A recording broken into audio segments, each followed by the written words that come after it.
Kaya po ang ating mga magsasaka ang haligi ng sektor ng agrikultura.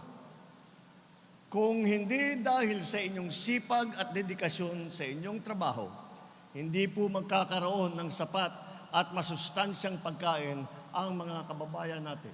Kaya po, ating agad binigyang prioridad ang pagsasawalang bisa ng inyong utang sa lupa at ang pagpapabilis ng pagbibigay ng mga titulo dito yung ating tinatawag na CLOA. Sa bagong Pilipinas po, ang pangarap natin na sama-sama nating aabutin ang magkaroon ng mas magandang kinabukasan, matatag na agrikultura at mas maunlad na ekonomiya.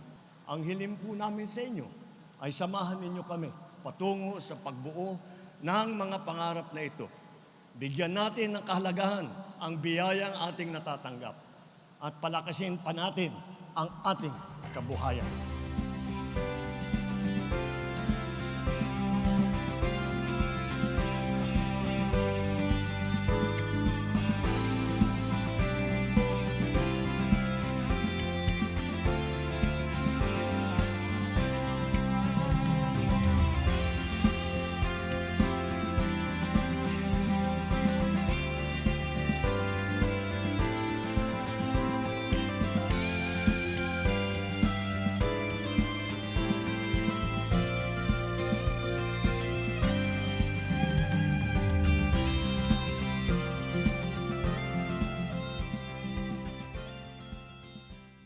Nagpapasalamat po ako sa mahal na Pangulo natin, si Ferdinand Romualdez Marcos Jr., sa ating mahal na Secretary ng DAR, Department of Agriculture, Secretary Estrella.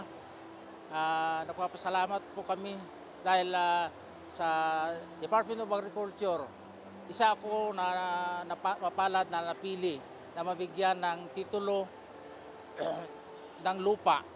So, yung lupa po na sinasaka ko po ay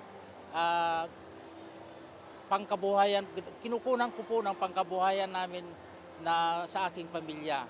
So, napakalaking tulong po ang naibigay ng ating Pangulo na nagkalooban kami ng kukrum, yung Certificate of Condemnation with Release of Mortgage. So yun po ang napakalaking tulong na ibinigay nila sa amin, lalong-lalo na po kaming lahat ng mga beneficiaries ng ERB. So muli, maraming salamat po sa ating Panginoon. Malaking pasalamat ko sa kanya dahil siya ang nagtulak, siya ang nag-ano sa amin yung lupa namin.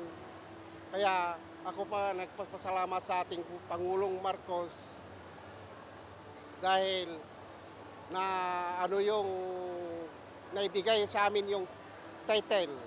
Kaya po maraming salamat po sa ating Presidente